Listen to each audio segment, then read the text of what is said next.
जजावल वारा वार सोहना सोहना गुंडड़ीदार सुबहान अल्लाह सोहने जी माशावा खान लिखा सुबहान अल्लाह सोहने जी माशावा खान लिखा जय जय हथन ले मौला जयो आयदुल्ला ओई त आहे मुझो अरबी सल्लल्लाह जय जय हथन ले मौला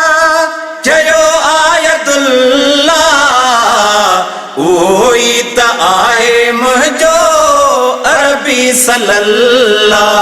वहवा नूरानी रुखसार शान मोती ऐं जहवार वहवा नूरानी रुखसार शान मोती ऐं जहवार सुबहान अल्लाह सोहणे जी माशावा खान लिखा जजावल वारा वार सोहना सोहना गुंडड़ीदार सुबहान अल्लाह सोहणे जी माशावा खान लिखा यूसुफ भी सोहणो लेकिन सरकार भी शे वडुहा चयो वियो चेहरे महबूब जे लए यूसुफ भी सोहणो लेकिन सरकार भी शे वडुहा चयो वियो चेहरे महबूब जे लए अहिड़ा चेहरे जा चमकार खाधी चोॾीअ जे चंद्रहार अहिड़ा चेहरे जा चमकार खाधी चोॾीअ जे चंद्रहार सुबहान अल्लाह सोहणे जी माशावा खान लिखा जजावल वारा वार सोहना सोहना गुंडड़ीदार सुबहान अल्लाह सोहणे जी माशावा खान लिखा जब गिट्टीअ में आका कदम खणे थो चयन त हिल मौला कसम खणे थो जब गिट्टीअ में आका कदम खणे थो चयन त हिल मौला कसम खणे थो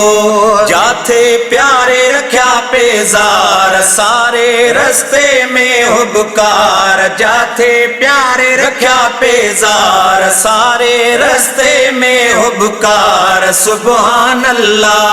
सोहणे जी माशावा खान लिखा सुबहान अल्लाह सोहणे जी माशावा खान लिखा जंहिंखे नवाज़ो मौला लक़बल घणन सां अज़मी इस्म वठंदो कर अदबल घणन सां जंहिंखे नवाज़ो मौला लक़बल घणन सां अज़मी इस्म वठंदो कर अदबल घणन सां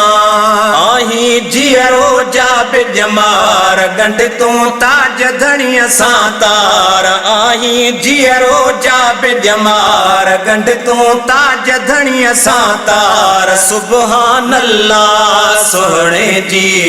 माशावा खान लिखा जजावल वारा वार सोहना सोहना गुंडड़ीदार सुबहान अल्लाह सोहणे जी माशावा खान लिखा